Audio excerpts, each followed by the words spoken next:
열왕기상 19장 1절에서 10절 말씀입니다. 아합이 엘리야가 행한 모든 일과 그가 어떻게 모든 선지자를 칼로 죽였는지를 이세벨에게 말하니, 이세벨이 사신을 엘리야에게 보내어 이르되, 내가 내일 이맘때에는 반드시 내 생명을 저 사람들 중 한 사람의 생명과 같게 하리라. 그렇게 하지 아니하면 신들이 내게 벌 위에 벌을 내림이 마땅하니라 한지라. 그가 이 형편을 보고 일어나 자기의 생명을 위해 도망한 유다에 속한 부엘세바에 이르러 자기의 사환을 그곳에 머물게 하고, 자기 자신은 광야로 들어가 하룻길쯤 가서 한 로덴나무 아래에 앉아서 자기가 죽기를 원하여 이르되, 여호와여, 넉넉하오니 지금 내 생명을 거두시옵소서. 나는 내 조상들보다 낫지 못하니이다 하고 로덴나무 아래에 누워 자더니 천사가 그를 만지며 그에게 이르되, 일어나서 먹으라 하는지라. 본적 머리맡에 숯불에 구운 떡과 한 병 물이 있더라. 이에 먹고 마시고 다시 누웠더니 여호와의 천사가 또 다시 와서 어루만지며 이르되, 일어나 먹으라. 내가 갈 길을 다 가지 못할까 하노라 하는지라. 이 일어나 먹고 마시고 그 음식물의 힘을 의지하여 40주야 40야를 가서 하나님의 삿 호렙에 이르니라. 엘리야가 그곳 굴에 들어가 거기서 머물더니 여호와의 말씀이 그에게 임하여 이르시되, 엘리야야, 내가 어찌하여 여기 있느냐? 그가 대답하되, 내가 만군의 하나님 여호와께 열심히 유별하오니 이는 이스라엘 자손이 주의 언약을 버리고 주의 제단을 헐며 칼로 주의 선지자들을 죽였으며며 오직 나만 남았거늘 그들이 내 생명을 찾아 빼앗으려 하나이다. 아멘. 할렐루야. 반갑습니다. 원용태 스님 반갑습니다. 나 꼭 교회에서 보고 싶었는데 지난 주일날 오셨다가 이제 지속이 될 줄로 믿습니다. 지난 주일 보니까 다른 분이 됐어요. 얼마나 얼굴도 깨끗해지시고 모습이 청년처럼 돼서 진짜 어린 양 같으세요. 아주 참 복되십니다. 오늘은 초라한 영웅, 영웅이란 말하고 초라함이라고 하는 말은 어울리지 않습니다. 원래 초라함이라고 하는 것은 보잘것이 없고 나타낼 것이 없는 그런 것을 이야기하는데, 영웅, 초라함, 이런 이야기를 좀 하려고 합니다. 사탄의 대장이 쫄개 사탄들을 모아놓고 신자들과 사람들을 고통이나 시험에 빠뜨리는 기구를 진열하고 그것을 소개하는 시간을 가졌습니다. 모여보니까 욕심이라고 하는 사람을 넘어뜨리는 그 기구에 비싼 가격이 붙어 있었습니다. 옆에는 보니까 미움과 시기라고 하는 것도 있는데 거기에도 비싼 가격이 만만치 않았습니다. 그런데 교만에는 더 비싼 가격표가 붙어 있었습니다. 그렇다고 교만이 가장 비싼 것이 아니고 한 모퉁이에 별로 볼품도 없는데 이게 가장 비싸다는 겁니다. 가격표도 잘 보이지 않는 거예요. 그래서 그 쫄개 사탄들이 이게 뭔데 왜 그리 가장 비싸다고 하는 것입니까 하니까, 대장 사탄이 말하기를, 이건 내가 가장 소중하게 사용하는 건데 시기나 욕심이나 나태나 정욕이나 이런 거 가지고 힘을 쓰지 못할 때 바로 이것을 사용하면은 목적을 이룬다, 그래 말하면서 이 모든 것들로 신자들을 넘어뜨리고 시험에 빠뜨린 것보다 이놈 하나를 가지고 사람을 넘어뜨리는 것이 훨씬 많다. 이름이 뭡니까? 그래 물으니까 이 이름은 낙심이라는 것이다, 그렇게 말했어요. 야, 예수 믿어봤자 뭐 별 수 있냐? 기도 누가 안 해봤냐? 다 소용없어. 교회 생활 열심히 해봤자 니네 돌아오는 게 뭐 있는데, 자식들에게 잘해줘 봤자 아무 소용없어. 회사에서 죽도록 일하고 충성해 봤자 결과가 뭔데? 남는 것이 뭐냐? 남편에게, 아내에게 잘해줘 봤자야 다 소용없어. 이런 소리들이 들리기도 하고 하기도 합니다. 노력해봐도 나아지는 것이 없다는 둥, 이렇게 살아봐야 삶의 의미가 없다는 둥, 무슨 좋은 일이 있겠냐는, 차라리 콱 죽어버리는 게 좋다는 둥, 이러면서 시험에 빠지는 게 많은데, 이 시험이 바로 낙심입니다. 낙심. 요걸 사탄이 이용해 가지고 많은 사람들을 구렁텅이로 빠뜨리고 망하게 하고 그 쌓아놨던 것을 물거품으로 만드는 그런 역사를 한다고 하는 거예요. 근데 오늘 위대한 우리의 영웅 엘리야가 거기에 빠졌어요. 아니, 엘리야 같은 사람이 선지자를 대표하는 구약의 큰 인물인데 엘리야 같은 사람이 그 놈에 빠졌어요. 낙심에 빠졌어요. 감리교회 단체에서 발표한 보고서에 보니까 은퇴 교역자가 60년도부터 지난해까지 은퇴한 교역자가 목회자가 사망을 한 127명이 있는데 그중에 17.4%가 은퇴한 1년을 전후해서 사망했다, 이렇게 되어 있어요. 또 목회자들이 은퇴하고 4년 안에 제일 많이 죽는다고 그렇게 말하는 거예요. 여러 가지 요인들이 있지만은 낙심되거나 삶의 무의미를 경험하면서 툭 떨어져 가지고 그 육체적인 생명과 함께 존재가 현상에서 사라지는 그런 것입니다. 우리가 소진되었다 할 때는 점점 줄어들어 다 타서 없어지고 재가 되었다, 그런 뜻입니다. 탈진했다 하는 말은 기운이 다 빠져나가서 기운이 없다, 그런 말입니다. 낙심이란 말은 어떤 일로 인해서 마음이 절벽에서 툭 떨어져 가지고 일어날 기운을 잃어버린 것을 낙심이라 그럽니다. 이세벨은 아합 왕의 권력을 등에 업고 온 나라를 우상으로 가득하게 했습니다. 여호와 신앙은 사라지고 백성들은 타락해 들어갔습니다. 하나님께서는 그 백성을 그대로 둘 수 없기 때문에 큰 심판을 내렸는데 그 심판이 3년 6개월 동안 그 땅에 비가 오지 않는 것이었습니다. 그러니까 백성들이 살 수가 없죠. 그런데 이 3년 6개월이 다 찼을 때 과연 어느 신이 참신이냐, 왕비가 이야기하는 바알신과 아세라 신이 참신인가, 아니면 엘리야가 이야기하는 여호와가 참신인가 하는 결투가 갈멜산에서 일어났습니다. 거기에서 엘리야는 하나님이 살아계시다고 하는 것을 확실하게 보여줌으로써 850명의 우상의 사제들을 이깁니다. 그리고 가물고 메마른 땅에 드디어 단비가 확 내립니다. 이제는 모든 것이 정상이 되었습니다. 완전한 승리가 왔습니다. 바로 그때 왕궁으로부터 왕후 이세벨이 보낸 전령이 왔습니다. 와서 너가 엘리야라면 나는 이세벨이다. 내일 이맘때까지 내 머리를 내가 가져가겠다 하는 전가를 보냅니다. 죽이겠다는 것입니다. 그런데 이 협박을 받은 엘리야가 어떻게 합니까? 도망을 하는 거예요. 도망을.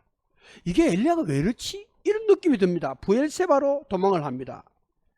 그리고 거기에 자기 돕는 사람을 머물게 하고 혼자 광야, 사막 광야를 가다가 로뎀나무 아래서 지쳐가지고 하나님, 나도 이제는 할 만큼 했습니다. 내 생명을 하나님 거두어 가시는 것이 좋겠습니다 하고 쓰러져 버린 거야. 하나님께서는 그 엘리야의 기도를 들으시고 엘리야의 생명을 거두어 가신 것이 아니라 천사를 보내서 어루만지면서 물과 떡을 먹이고 그를 호렙산으로 이끌어서 그는 거기에서 하나님의 주신 떡과 물을 마시고 40주 40야를 걸어서 호렙산에 가서 굴 속에서 하나님의 세미한 음성을 듣고 새로운 사명을 받아서 산을 내려오는 것으로 되어 있는 것이 지금 열왕기상 19장의 내용입니다. 여러분, 왜 이런 모습을 엘리야가 우리에게 보이냐, 이런 것이죠. 기송강에서 850명의 우상의 사제들이 다 죽었습니다. 갈멜산에 불을 본 백성들은 엘리야의 하나님이 진짜라고 고백했습니다. 3년 6개월 동안 비가 오지 않던 그 땅에 비가 풍성히 비가 내렸습니다. 아방은 마차를 타고 궁궐로 도망치듯이 궁궐로 돌아갔습니다. 그러면 이제 모든 문제는 해결된 거 아닙니까? 이제 한숨 놓아도 되고 잠을 푹 자고 쉬어도 될 그런 상황이 온 것입니다. 그런데 무슨 문제가 엘리야를 이렇게 낙심에 빠지고 도망치게 만들고 절망에 빠지게 한 것입니까? 애굽에서 노예 생활을 하던 이스라엘 백성들은 바로왕 아래서 탄식했습니다. 430년을 그 땅에 살았지만은 그들의 현실은 참담하고 그것을 벗어날 길이 없었습니다. 하나님께서는 모세를 보내서 그들에게 출애굽이라고 하는 놀라운 사건을 통해서 구출하셨습니다. 그러면 그들이 애굽을 떠나고 홍해를 건넜습니다.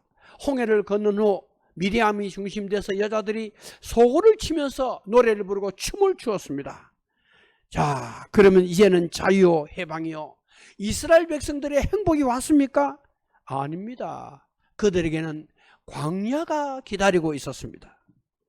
그들은 광야 생활을 참으로 힘들게 40년 광야 생활을 하게 됩니다. 그러면 40년 광야 생활이 끝나고 요단강을 건널 때 이제는 모든 것이 끝난 것입니까? 아닙니다. 여리고 성이 버티고 있습니다. 여러분, 그들이 가나안 땅에 들어갔습니다. 약 7년 동안 가나안 땅 점령이 걸렸습니다. 그러면 이제는 진짜 모든 문제가 해결되고 여기가 바로 천국이다 할 만한 그런 역사가 시작되었습니까? 아닙니다. 이제 그들 자신이 스스로 문제를 만들어내는데 그들은 바로 복만 주고 엄격한 삶에 대한 원리와 규칙을 가르치는 율법을 이야기하지 않는 가나안 우상에게 오염되어 가지고 율법도 버리고 하나님도 버리고 왕이 없는 시대를 그들이 스스로 살면서 타락에 들어갔습니다. 이것이 사사시대의 내용입니다. 문제 속에서 역사는 계속 흘러가고 또 사람은 살아가고 있는 것을 우리에게 보여줍니다. 여러분, 이제 모든 문제가 해결된 것 같습니다. 일이 끝난 것 같습니다. 그런데 도대체 무엇이 문제입니까? 어떤 일이 일어난 것입니까? 그것은 아방으로부터 이 모든 일을 들은 왕후 이세벨이 내일 하루가 끝나기 전에 엘리야, 너의 목을 내가 가져가겠다는 것입니다. 이 소리를 들은 엘리야는 마치 풍선에 바람이 빠지듯이 아주 기력을 잃고 부엘사바로 도망가는 것입니다. 이것이 바로 초라한 영웅의 모습입니다. 소련이 해체되고 동구권이 무너질 때 공산주의가 망했으니까 이제는 세계가 좀 편안해지겠다, 평화가 온 줄 알았습니다. 중동 후세인이 제거되고 없어지면 이라크 문제가 해결된 줄 알았습니다. 미국 생각하지 않게 9.11 테러가 일어났을 때 그 테러의 원흉인 오사마 빈 라덴이 죽으면 테러와 전쟁이 끝난 줄 알았습니다. 그런데 어떻습니까? 여전히 세상은 끝없는 전쟁과 테러로 인하여 많은 사람이 계속 죽어나가고 있습니다. 사우디아라비아는 수니파 무슬림이고 이란은 시아파 무슬림입니다. 이 사우디아라비아가 강력한 시아파 무슬림인 이란으로부터 자기들을 지키려고 미국의 중재를 통해서 이스라엘과 손을 잡으려고 했을 때 이란의 지원을 받는 하마스가 작년 1년 전 10월 7일 날 새벽 5시에 하마스가 5,000발에서 7,000발의 수제 로켓과 가삼 로켓을 쏘았습니다. 그리고 이스라엘을 무력 침공했습니다. 그래서 그들은 1,200명의 이스라엘 사람을 죽이고 251명의 이스라엘 사람 포로로 끌려갔습니다. 이스라엘이 공격을 받은 거죠. 그리고 이스라엘이 가자 지구에 대한 반격이 시작되어서 1년간 계속되고 있습니다. 이스라엘은 너희들이 우리를 침략해서 우리 이렇게 많은 사람 죽이고 포로로 끌려가고 포로로 끌려간 사람들 거의 다 죽었어요. 그러니까 이스라엘은 이번 기회를 통해서 우리를 괴롭히는 모든 세력을 끝장을 낸다 이러고 하마스, 헤즈볼라, 쿠티 반군 계속 때리는 거예요. 그래서 근데 애매한 사람이 많이 죽잖아요. 그러니까 전쟁이 끝나야 된다 이래 말하는데, 이 전쟁을 끝나면 우리의 안전은 절대 보장될 수 없으니까 이번 차체에 이런 반군들 세력을 씨를 말리겠다 이런 생각을 이스라엘이 하고 있는 거야. 그러니까 전쟁이 계속되는 것이죠. 여러분, 사상자가 11만 명이 넘었어요. 우크라이나와 러시아 전쟁이 2년 이상 지속되면서 사상자가 50만 명에 육박했습니다. 여러분, 인류가 역사가 있음으로부터 전쟁을 연구한 학자들에 의하면 92%의 기간 동안 전쟁이 계속되었다고 합니다. 2차 세계대전부터 1980년도 말까지 매년 평균 지구에 12번의 전쟁이 지구 곳곳에서 계속되었고, 전쟁이 없었던 날은 26일에 불과했다고 말합니다. 이것이 인간의 역사입니다. 여러분, 사람들이 왜 슬럼프에 빠지고 번아웃이 되는 것입니까? 그것은 끝나지 않는 문제들 때문입니다. 우리가 하나님 앞에 가는 그날까지, 그 순간까지, 그러면 문제가 끝나느냐? 끝나지 않는다는 것이 역사의 경험이고 역사의 가르침이고 성경의 가르침입니다. 이제 내가 이렇게 하면 이제는 편안할 것이다. 어떤 부분은 해결되는데 또 다른 부분이 이만큼 있는 거예요. 돈이 생기면 건강에 문제가 오고, 건강하면 자식의 문제가 오고, 자식이 해결되면 가족의 문제가 오고, 이게 끝없이 인간의 삶이다. 그 크기의 차이가 있겠지만은 인간은 그런 속에 걸어가는 것입니다. 그래서 칼빈에게 어떤 사람이 물었습니다. 어째서 하나님이 만든 세상에 이렇게 사람이 살아있는 동안 고난이 많으냐? 그래 물으니까 칼빈이 하는 말이, 야, 그 고난이 없으면 인간이 천국을 사모하겠냐? 이 세상이 천국이라 하고 주장했겠지. 그렇게 말했다고 하는 이야기도 있는 것입니다. 여러분, 엘리야의 사명과 일생이 갈멜산 전투에서 끝나고 마지막 종을 쳤다면 얼마나 좋겠습니까? 그러나 성경은 그가 가야 될 길, 그가 해야 될 일이 아직 충분히 있다는 것입니다. 하나님이 부를 때까지 할 일이 있고 그 길은 끝나지 않는다는 진리인 것입니다. 하나님께서 호렙산에 엘리야에게 그렇게 말했습니다. 하사엘에게 기름을 부어 아람 왕이 되게 하고, 에후에게 기름 부어 이스라엘 왕이 되게 하고, 엘리사에게 기름 부어 너를 대신할 선지자가 되게 하라. 자기 뒤를 지금 맡을 사람도 세워놓지 않고 엘리야가 죽겠다고 하는 거야. 그래서 이건 뭐냐? 이만하면 됐다, 이제 끝이 났다, 이런 의식이 아니라는 것입니다. 여러분, 엘리야의 영웅적인 투쟁의 결과는 당장 나타나지 않았습니다. 아합은 여전히 왕이었습니다. 이세벨은 여전히 권세를 가지고 협박합니다. 이때 엘리야는 그 기백이 한순간에 사라지고 마음이 툭 떨어졌던 것입니다. 이게 뭐야? 이런 생각이 들었던 것입니다. 그래서 광야로 들어가서 하루길쯤 걸어서 한 노뎀나무 아래 앉아서 죽기를 구하여 가로되, 여호와여 넉넉하오니 지금 내 생명을 취하시옵소서. 이게 4절의 말씀입니다. 더 살고 싶지 않다는 거예요. 나는 종으로 할 바를 다 했다는 거예요. 그러나 상급은 고사하고 생명의 위협을 받고 있다는 거예요. 과연 나는 무엇 때문에 자지 못하고 먹지 못하고 피곤해 지쳐 이 길을 헐떡거리며 힘들게 가고 있는 것인가? 나는 무엇을 위해 달려온 것인가? 과연 이것이 무슨 뜻이며 무슨 의미가 있는 것인가? 하는 스스로의 자기 연명과 자책에 빠져버린 것입니다. 그래서 엘리야는 갈멜산 대결에서 이겼으나 이제는 아합과 이세벨도 하나님 앞에 무릎을 꿇지 않겠나? 무릎을 꿇지 않는다 하더라도 이제부터는 좀 조용해지지 않겠나? 이렇게 기대를 했던 것 같습니다. 그러나 이세벨은 이전보다 더 독하게 나옵니다. 오히려 잡아 죽이겠다고 난립니다. 엘리야의 기대와 생각은 무너졌습니다. 그에게 절망과 낙심이 찾아온 것입니다. 우리는 그래도 뭐 작년보다는 좀 낫겠지, 이번 달은 좀 나아지겠지. 근데 생각지 않는 지출거리가 생깁니다.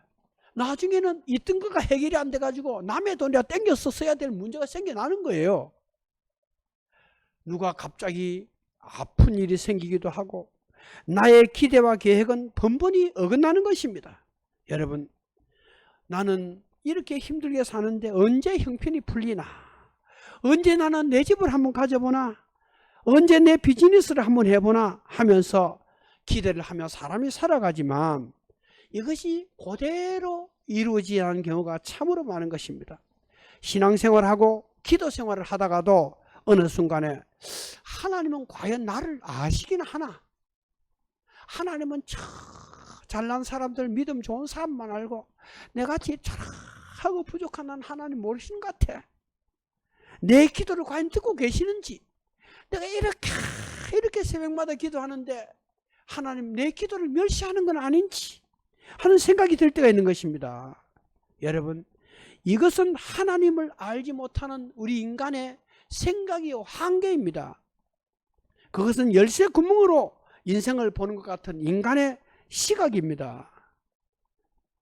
기도하면 무엇이 달라지나 하는 책을 보니까 노르웨이 신학자 할레스비는 이렇게 말하고 있습니다. 무기력을 대표적인 기도의 마음가짐으로 꼽습니다.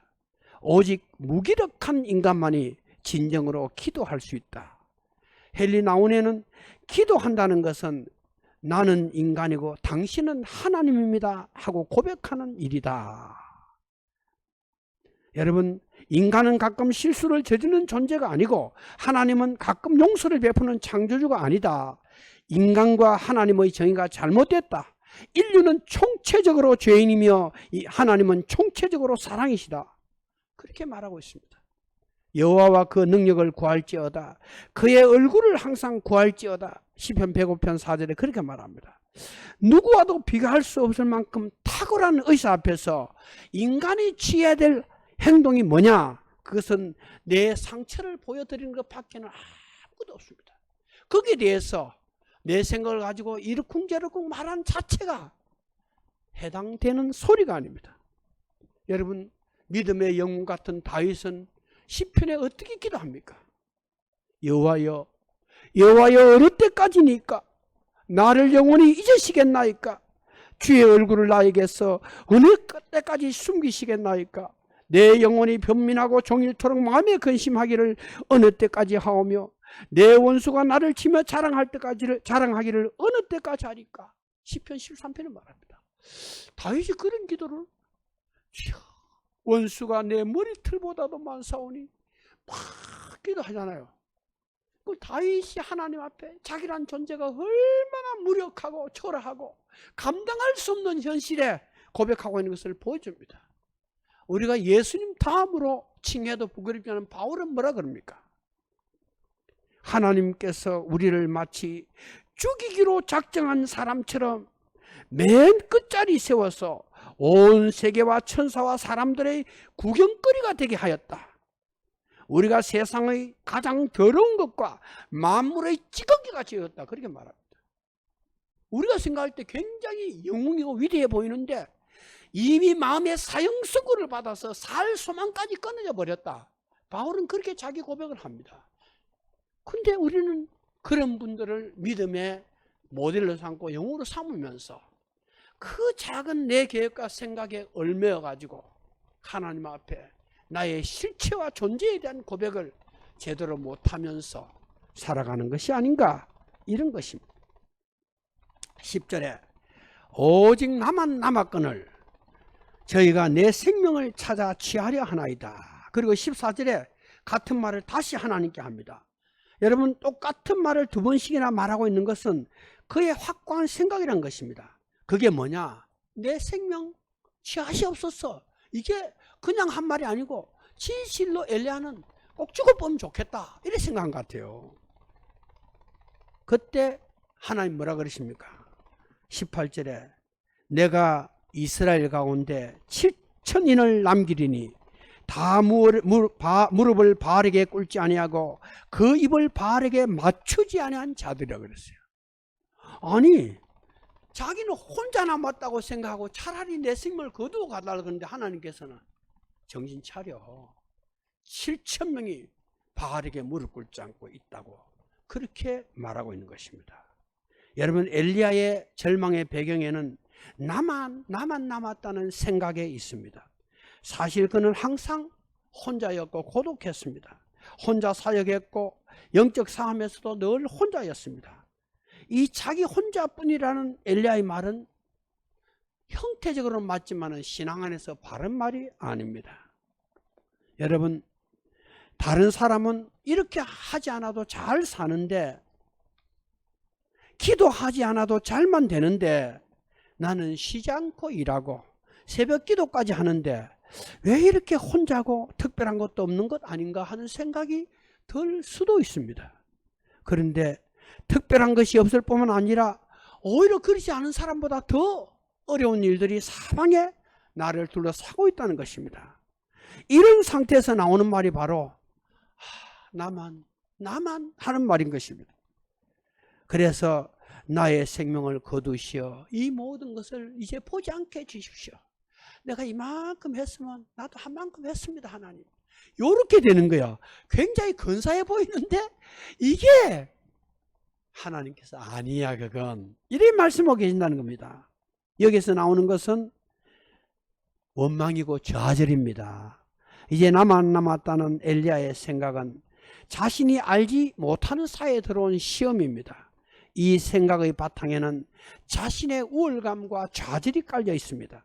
엘리야에게 있는 것은 나 혼자만이란 이 생각이 바로 엘리야를 도망하게 했던 것이며 사탄의 속삭임이었습니다. 갈멜산 엘리야의 승리는 하나님이 함께 하신 것에 대한 결과일 뿐입니다. 그러나 엘리야는 자기 자신이 갈멜산 사건의 주인공인 줄 알았습니다. 여러분, 사람이 성공을 했을 때 그때가 가장 위험한 순간이라는 말이 있습니다. 모세는 물이 없어 죽겠다고 하는 이스라엘 백성들을 위해서 하나님께 기도했습니다. 하나님께서 백성을 다 모아라. 그리고 지팡이로 반석을 가르쳐서 물을 내라 그랬어요. 모세는 이 약속이 이루어지는 그날 백성들을 모아놓고 뭐라 그럽니까? 내가 너희를 위해서 물을 내겠다. 그러면서 지팡이로 반석을 두 번이나 탁 치는 겁니다. 물은 나왔습니다. 근데 하나님은 자기 자신을 드러내지 않고 불순종한 모세에게 너는 무리바의 물가에서 나의 거룩함을 나타내지 않았다 고 하시면서 그 일로 인하여 모세는 가나안 땅에 들어갈 수 없다고 말씀하셨습니다. 민수기 20장 2절 이후에 나오는 말씀입니다. 여러분, 사람이 실패하는 것은 밖에 있는 문제나 밖에 있는 적들 때문에 실패하지 않습니다. 속에서 일어나는 자기 자신에 대한 연면이나 혹은 내가 무엇을 할 수 있다 하였다는 마음입니다. 이 마음에 사탄이 기름을 붓고 불을 찌르는 것입니다. 그래서 사람들의 마음은 흔들리기도 하고 넘어지기도 하는 것입니다. 정말 큰일을 한 엘리야도 나만 하는 마음에서 교만과 낙심이 같이 왔던 것입니다. 큰 은혜를 받은 사람도 엘리야나 모세처럼 위대한 하나님의 선지자도 여전히 남아있는 숙제가 있는데 그것은 바로 자기 자신입니다. 자신에 대한 연민이요, 자기에 대한 과시요, 자기 자신의 생각입니다. 이것은 언제든지 기회만 되면 고개를 들고 일어나는 괴물로서 우리를 시험에 빠뜨리고 우리를 낙심케 하는 것입니다. 여러분, 술을 끊은 사람도 술의 뿌리가 조금 남아있을 수 있어요. 그래서 그런 기회가 미묘하게 오면은 그게 꿈틀거릴 수 있어요. 노름을 해본 경험자는 노름판에 가면 안 됩니다. 도둑질의 건성 가진 사람은 그런 환경을 피해야 합니다. 그래서 성경에 보면 어떤 죄는 피하라고 피하라는 죄가 있어요. 음란죄라든지 이런 죄는 피해. 싸워서 내가 이긴다, 나는 문제없다, 이렇게 하지 말아야 해요. 그건 너 전혀 니를 몰라서 그렇다, 이런 이야기가 되는 거예요. 여러분, 오늘 나는 예수의 피로 손을 씻었지만 아직도 내 안에는 죄의 근성이 남아있어서 사탄이 그 근성을 가지고 나를 건드리거나 유혹합니다. 그래서 성경은 쉬지 말고 기도하라고 말합니다. 경건한 사람이 되라고 말하는데 경건한 사람이 뭐냐? 하나님을 항상 생각하는 사람이 경건한 사람입니다. 분초마다 주님을 기억한다면 진짜 그는 경건한 사람입니다. 근데 오늘 주일이지? 아유, 주일이네. 교회 가서 하나님을 한번 뵈야 되겠구만. 이런 사람은 안 경건한 사람입니다. 교회에 오거나 교회 오지 않거나 성경을 읽거나 성경 읽지 않거나 항상 주님하고 이래 줄이 딱 연결되어 있는 사람, 이런 사람이 경건한 사람입니다. 그것이 끊어지는 순간 우리는 뚝 떨어질 수 있다, 이런 것입니다. 미국의 강준민 목사는 베스트셀러 작가요 유명한 이름이 알려진 목사입니다. 그는 엘리야를 자기의 은인이라고 고백했습니다. 자기는 목회 초기에 심각한 영적 침체에 빠졌다고 합니다. 낙심하고 낙담하고 절망했다고 말합니다. 삶의 의욕을 잃고 어둠이 그를 덮쳤는데 어두운 터널로 들어가 있는 기분이었다고 합니다. 두려웠고 기력을 상실했다고 말합니다. 그때 그는 엘리야를 만났다고 합니다.